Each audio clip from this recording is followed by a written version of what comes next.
Assalamualaikum warahmatullahi wabarakatuh. Selamat malam pemirsa obrolan Karebosi. Kembali hadir menjumpai Anda bersama saya Filza Buran.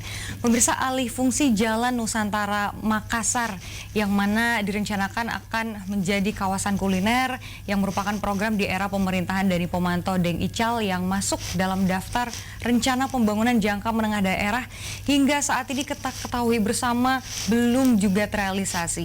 Meskipun sebelumnya sudah dilakukan berbagai upaya atau persiapan, namun hingga saat ini Jalan Nusantara Makassar masih identik atau terkenal dengan tempat hiburan malamnya.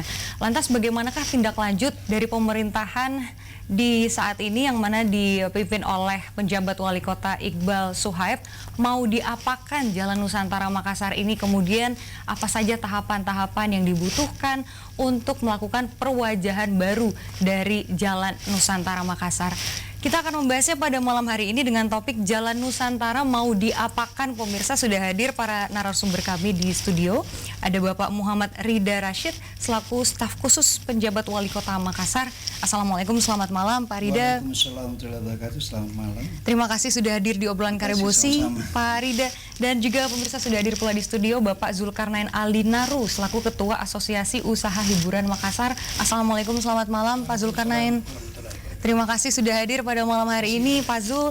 Dan pemirsa juga sudah ada Bapak Andi Idam Pananrangi selaku pengamat perkotaan. Assalamualaikum, selamat malam Bapak Andi Idam. Waalaikumsalam, selamat malam Mbak. Terima kasih sudah hadir di obrolan Karebosi pada malam hari ini. Bapak-bapak apa kabar? Sehat semuanya? Alhamdulillah. Saya pertama pengen tanya sama Bapak Rida terlebih dahulu. Ini kan sebenarnya sudah lama dipersiapkan untuk perwajahan baru dari Jalan Nusantara Makassar. Saat ini bagaimana tindak lanjut dari Bapak Iqbal Suhaib selaku penjabat wali kota? Ya, kita menarik ke belakang dulu bagaimana kondisi Jalan Nusantara. Ya, bahwa Jalan Nusantara itu pertama sejumlah kewenangan institusi ada di sana. Selain pemerintah Kota Makassar, ada kewenangan Pelindo yang memiliki otoritas tersendiri. Kemudian ada kewenangan pemerintah provinsi. Sehingga pengelolaan Jalan Nusantara itu harus dikerjasamakan, dikoordinasikan dengan para pihak. Baik. Jadi tidak bisa serta-merta pemerintah kota melakukan perencanaan untuk peruntukan kawasan tersebut. Nah, makanya di tahun 2016 ada gagasan untuk menjadikan Jalan Nusantara itu sebagai kawasan kuliner. Ya, namun itu tidak disertai dengan kajian, tidak disertai dengan survei, tidak disertai dengan penelitian. Akhirnya banyak kendala yang kita temukan pada saat itu yang membuat kawasan kuliner itu belum bisa kita manifestasikan. Baik, padahal saat itu sudah banyak upaya yang dilakukan, bahkan ingin membuat MOU kesepakatan dengan MOU pihak itu pengusaha. kan tidak pernah ada. Oke. Baru gagasan. Hanya direncanakan. Iya, direncanakan. Jadi sesuatu yang direncanakan yang belum diwujudkan tentu menimbulkan pertanyaan kan gitu. Kenapa belum gitu. Satu. Yang kedua, berubah kepemimpinan. Ya, kita ingin meninjau kembali.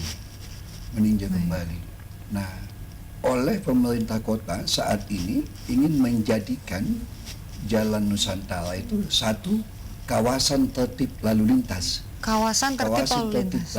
Bukan kawasan kuliner lagi. Bukan, satu kawasan tertib lalu lintas. Apa itu maksud dengan kawasan tertib lalu lintas? Bukan hanya dari sisi transportasi. Kemudian di sana itu pedestriannya akan kita benahi. Kemudian ada jalur untuk pejalan kaki, naik sepeda. Itu dalam istilah pejabat wali kota yang dimaksud adalah pembangunan inklusif. Baik, mohon maaf sebelum dilanjutkan Pak Rida, ini kan sebelumnya kita sudah banyak yang berpikir bahwa nanti ini akan diupayakan jadi kawasan kuliner. Nah, tapi begini, berarti hasil pengkajian? Hasil penelitian yang dilakukan oleh Balitbangda bersama dengan Universitas Bosowa selama kurang lebih 7 bulan menghasilkan kesimpulan 3. Yang pertama, bahwa kalau kawasan kuliner itu dilaksanakan di sana, maka dari sisi transportasi kendaraan akan terjadi penyempitan, akan terjadi perlambatan, buntutnya adalah kemacetan. Baik. Ya, satu. Itu hasil penelitian. Yang kedua, akan terjadi pencemaran lingkungan. Limbahnya mau dibuang kemana? Jadi pelaku-pelaku usaha itu di sana misalnya sekarang saja sudah luar biasa pencemaran itu. Sepanjang Jalan Nusantara, kemudian Jalan Ribuane. Ya, makanya kita akan ubah itu. Ya, kemudian yang ketiga alasannya bahwa kawasan itu disimpulkan tidak layak untuk secara ekonomi. Ya, karena tentu kawasan kuliner mesti kita bicara soal bagaimana progres secara ekonomi, apakah menguntungkan untuk jangka panjang. Mungkin kalau jangka pendek bisa saja, tetapi bagaimana dengan jangka panjangnya? Nah, hasil ketiga kesimpulan tadi oleh tim peneliti, ini bukan Pemkot ya, peneliti Universitas Busowa menyatakan tidak layak. Sampai saya agak marah waktu itu, kok dianggap tidak layak gitu. Kemarin kita baru selesaikan itu diskusi di salah satu hotel di Makassar. Padahal sebelumnya diketahui contoh Dinas Pariwisata sudah melakukan pembinaan terhadap pelaku usaha terkait standar-standar. Pembinaan itu terus kita lakukan, tapi bukan untuk peruntukan itu. Tidak harus di situ gitu. Baik. Nah, kemudian yang kedua, setelah kawasan tertib lalu lintas dengan seluruh fasilitas yang ada di dalamnya, kita akan jadikan Jalan Nusantara itu sebagai gerbang Kota Makassar. Orang dari bandara masuk Makassar kan lewat situ. Orang dari pelabuhan ya ke Makassar masuk di situ. Sehingga itu wajahnya harus kita rubah. Tidak seperti kawasan kumuh. Makanya kemarin kita sudah rapat koordinasi di Rumah Jabatan dipimpin langsung oleh Wali Kota dan tim akselerasi percepatan pembangunan Kota Makassar menyimpulkan bahwa seluruh SKPD yang berkaitan dengan penataan kawasan Jalan Nusantara tersebut harus mengambil langkah-langkah secepatnya. Di akhir tahun ini sudah harus ada yang kelihatan. Ada hasil yang kelihatan itu seperti hasil apa pendataan contohnya? kita, ada 8 rumah di sana yang menjadi itu jadi kumuh. Ya, ada 8 hasil, dan itu sudah dimintakan kepada Dinas Perumahan untuk melakukan bedah rumah di situ. Untuk dijadikan? Tidak, harus diperindah. Ya, tapi peruntukannya tetap rumah biasa. Ya? Tetap untuk rumah biasa, bukan untuk usaha. Tetap kita tidak ubah peruntukannya rumah sana. Jadi nanti sebentar diceritakan oleh Pak Zulkarnain. Ya, saya melihat dari sisi itunya kebijakan pemerintahnya, kemudian penerangan jalan. Ya, itu juga jadi masalah di sana. Makanya akhir tahun ini harus kita buat terang benderang di situ sehingga istilah hidung belang tidak ada lagi di situ. Baik, ini benar-benar untuk tata hidung belang ada karena gelap. Baik, sebelumnya kan Bapak dari pemantau kan ini tujuannya adalah agar membebaskan dari adanya praktik prostitusi begitu. Lantas upaya yang saat ini bagaimana untuk membebaskan itu? Di awal di gagasan itu diluncurkan, itu luar biasa respon orang-orang yang ada di sana. Ya, sejumlah orang, bukan ratusan tapi ribuan orang yang beraktivitas di sana akan dikemanakan kalau diubah peruntukannya. Satu. Ya. Kemudian yang kedua, mereka direlokasi kemana bangunan-bangunan yang ada di sana. Ya. Karena tidak mungkin serta-merta diambil alih oleh pemerintah. Pemerintah tidak punya cukup uang untuk itu. Lantas bagaimana solusinya? Ya, makanya tidak boleh, kita tidak bisa jadikan kawasan kuliner di sana dengan merubah. Tapi untuk membebaskan dari prostitusi itu bagaimana? Nanti upaya-upaya apa yang dilakukan nanti, Pak Zul. Baik. Ya, tapi saya jelaskan dari sisi itu dulu. Koordinasi dari pemerintah. Nanti sebentar kita bicara soal itu. Kita bicara dulu tentang bagaimana wajah Jalan Nusantara nantinya. Jadi gerbang itu kita akan jadikan gerbang masuk Makassar. Ya, dengan segala fasilitas yang baik. Tentunya jalan kita akan semakin baik untuk dilalui, semakin indah, lalu lintas semakin baik. Kita ke Pak Zul lagi. Pak Zul dulu kan tentunya sebenarnya sudah sepakat dengan pemerintahan dari Deni Pomanto untuk menjadikan kawasan kuliner meskipun tidak jadi-jadi begitu. Sekarang konsepnya berubah jadi kawasan tertib. Ya, tertib lalu lintas dan gitu. Gerbang Makassar. Bagaimana tanggapan Pak Zul? Sepakat? Kalau kami dari Asosiasi Usaha Hiburan Makassar yang mewadahi para pengusaha dan usaha yang ada di sana, sebenarnya terserah kita mengikut saja. Mengikut apapun maunya pemerintah kota itu yang jadi. Cuma perlu saya jelaskan di sini bahwa terkait program Bapak Dani Pomanto kemarin itu sebenarnya kami juga sepakat. Ya. Karena dalam asosiasi itu ada dua yang sebenarnya kita punya lawan, narkoba dan prostitusi. Ini jujur.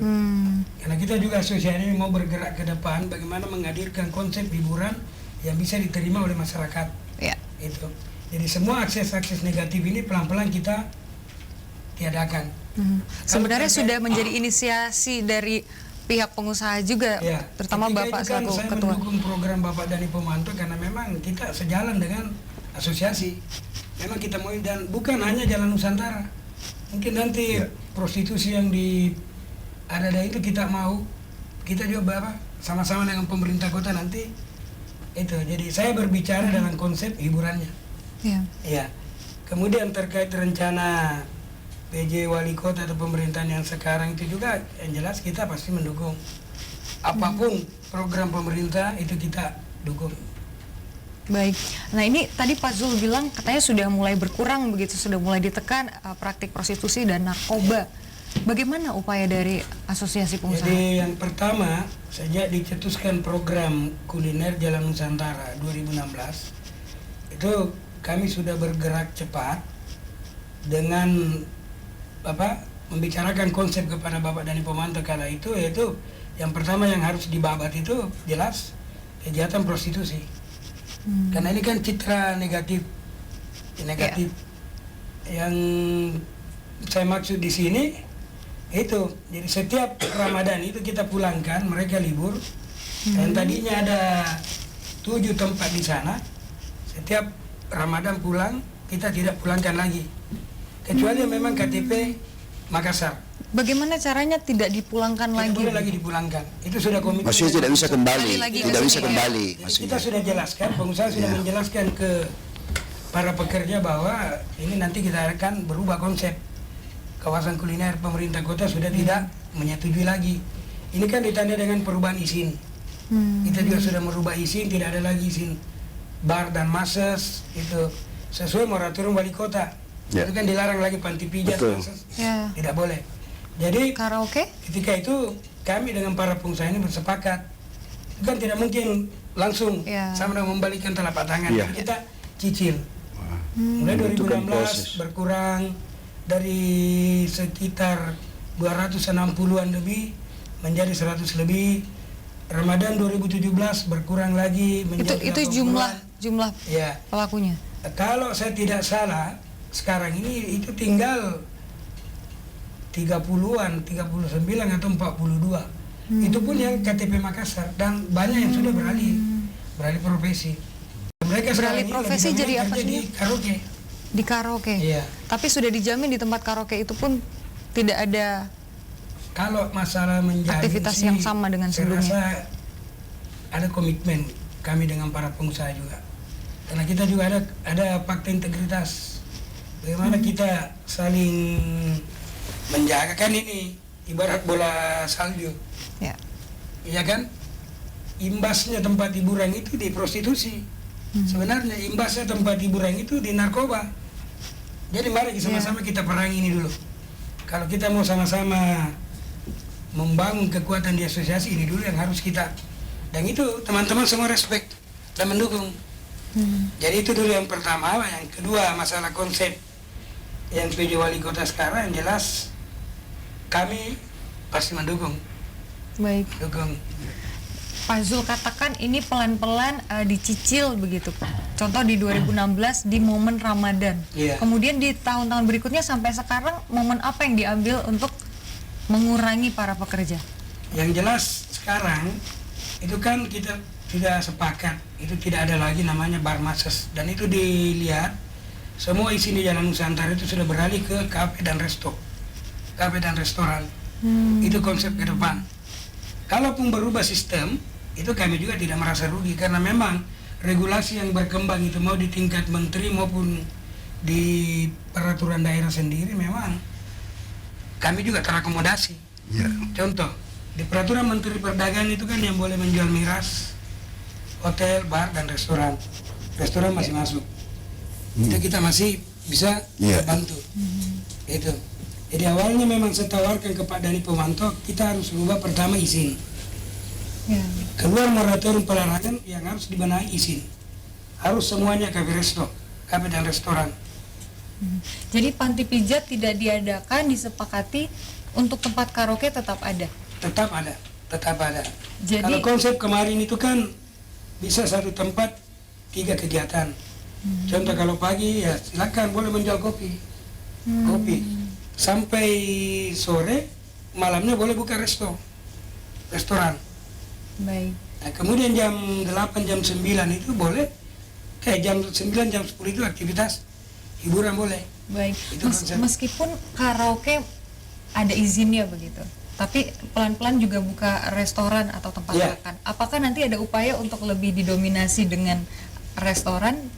Saya rasa arahnya ke sana. Arahnya ke sana. Jadi kurang lebih konsepnya seperti kawasan kuliner lagi dong, Pak. Iya. Tetap ya. Enggak, cuma kalau kawasan kuliner yang dimaksud kemarin itu kan jelas pembangunan itu luar biasa. Yang saya bilang ini belum lagi jalanan. Ya, itu kan menggunakan badan jalan, menggunakan badan jalan. Ya. Kalau terakhir kan saya dengar itu memang tidak diberi izin di balai besar. Iya. Kemudian Balai besar tidak jalan. keberatan karena akses masuk kontainer itu jelas kalau mau dirubah mereka juga keberatan. Tapi kami dari asosiasi tetap komitmen bahwa yang harus dihabisi dulu di sana itu ya jelas Praktik prostitusi. praktik prostitusi itu dulu. Baik. Ini sebenarnya patut kita apresiasi juga Iya, begitu karena betul. merupakan dari inisiatif pihak asosiasi sendiri. Pak Idam, tanggapan Bapak terkait konsep baru ini begitu dari pemerintahan yang sekarang, kemudian dari koordinasi yang kerjasama yang baik dari asosiasi seperti apa? Iya, baik Mbak Filza. Pertama saya apresiasi hasil penelitian yang diungkapkan oleh Bapak staf ahli tadi. Kemudian niat baik dari asosiasi. Memang kita lihat saja kondisi Jalan Nusantara memang itu sudah tepat kalau dijadikan pintu gerbang. Nah, jadi gerbang ini memang harus kita simbolisasi kota Makassar itu perwakilan itu ada di situ. Jadi kota jasa yang kita lihat dan perdagangan terlihat di perdagangan sebelah kanan kita ada pelabuhan. Nah, ini yang jasa ini, nah mungkin yang lebih tepat di situ perkantoran. Kalau menurut saya perkantoran ya. Jadi fasilitas fasilitas yang ada di situ mendukung keberadaan pelabuhan. Nah, jadi di situ kan bisa jadi kantor-kantor buat ekspedisi atau travel, Bank juga ada, Pak. iya bank dan sebagainya dan memang masih dimungkinkan untuk kafe dan resto. Kenapa? Karena untuk melayani aktivitas yang ada di pelabuhan tersebut. Baik. Iya. Nah, kalau izin untuk aktivitas yang bisa mengarah kepada yang memudahkan mengarah ke arah prostitusi sebaiknya ditiadakan. Seperti tadi analisanya barangkali bar and message tadi yang diungkap oleh ketua asosiasi itu ditiadakan karena itu akan menjadi wajah dan sangat buruk kalau wajah kita terlihat ya minta maaf saja banyak pekerja seks komersial barangkali yang sejak lalu lalang seperti itu kan sangat mengganggu. Dan yang kedua tadi ide tentang penerangan itu sangat tepat. Jadi menurut saya sangat tepat yang tadi disampaikan Bapak staf ahli memang sangat tepat. Jadi memang di situ perlu dibuat terang supaya secara psikologis kan aktivitas-aktivitas yang mengarah ke prostitusi itu akan tidak senang dengan yang terang seperti itu. Baik. Jadi dibuat ide pemerintah investasi untuk membuat terang karena gerbang, gateway, dia gerbang dan bangunan-bangunan yang di situ memang harus direkonstruksi kalau perlu dibuat lebih indah. Diinvestasi buat lebih indah. Itu kalau dari sisi arsitektural bisa fasadenya bisa dibuatkan aturan. Umpamanya kita mau melihat gerbang kita itu Makassar itu ramah terhadap lingkungan. Ya bisa saja fasade di situ kita buat umpamanya vertical garden. Ya, bagian-bagian wajah bangunan itu kita atur supaya banyak tanaman-tanaman yang digunakan dan itu bisa diintervensi oleh pemerintah. Ya, berbicara terkait gerbang ini kan bisa jadi kurang lebih bisa dikatakan sebagai tempat untuk welcoming para pendatang yang masuk ke Makassar begitu ya. Dengan penerangan juga bisa mengganti image suasana yang ada di sana. Pak Idam katakan baik apabila dialihfungsikan juga menjadi banyak perkantoran gitu seperti bank dan lain-lain. Apakah tidak membutuhkan waktu yang lama dengan notabene yang selama ini lebih identik dengan tempat hiburan malam itu gitu langsung kontras jadi tempat perkantoran? Begini Mbak, pertama saya tidak terlalu, memang itu kan daerah untuk tadi kuliner, umpamanya menggunakan badan jalan itu memang sebaiknya janganlah di situ, karena itu kan juga wilayahnya ya boleh dikata ya lalu lalang kendaraan berat juga terkadang. Dan terkadang tiap hari Pak ya. Jadi tidak cocok dengan ini. Nah, yang penting kita juga kan melihat juga pertumbuhan secara alamiah dan mekanisme pasar di situ, apa yang cocok dan berkembang. Kalau menurut saya perkantoran itu tepat ya. Kenapa? Karena atmosfer dari pelabuhan itu ya atmosfer dagang. Di kawasan di situ tepat untuk perkantoran, dan perkantoran yang dimaksudkan yang melayani pelabuhan. Ya seperti kantor ekspedisi atau dan sebagainya, melayani pelabuhan. Bank tadi juga banyak transaksi perbankan. Itu memungkinkan di situ. Dan memang kalau kita cuma kita juga jangan terlalu membebani berlebihan Jalan Nusantara tadi itu. Dibebani lagi umpamanya dengan kawasan kuliner yang menggunakan badan jalan. Ya bagaimana dong? Nanti akan bersaing dengan Losari. Maka tidak perlu. Jadi apalagi kalau dia gerbang, kita kan mau gerbang itu tidak macet. Kapan di situ macet? Ya tergambar lagi bahwa Makassar kota macet. Nah, jadi memang kita upayakan di situ kawasan tertib lalu lintas sudah tepat saya kira. Bagaimana bisa diakses Makassar, dan ada investasi untuk perbaikan kawasan tersebut dibuat lebih estetis. Kalau saya sih penghijauan perlu di situ. Iya. Baik, kita akan lebih dalam lagi membahas terkait bagaimana kesiapan progres dari pihak asosiasi pengusaha begitu untuk mendukung program pemerintah, kemudian tahapan-tahapan apa saja yang akan ditempuh oleh pemerintah dalam hal ini. Kita akan bahas usai jeda, pemirsa tetap bersama kami di obrolan Karebosi.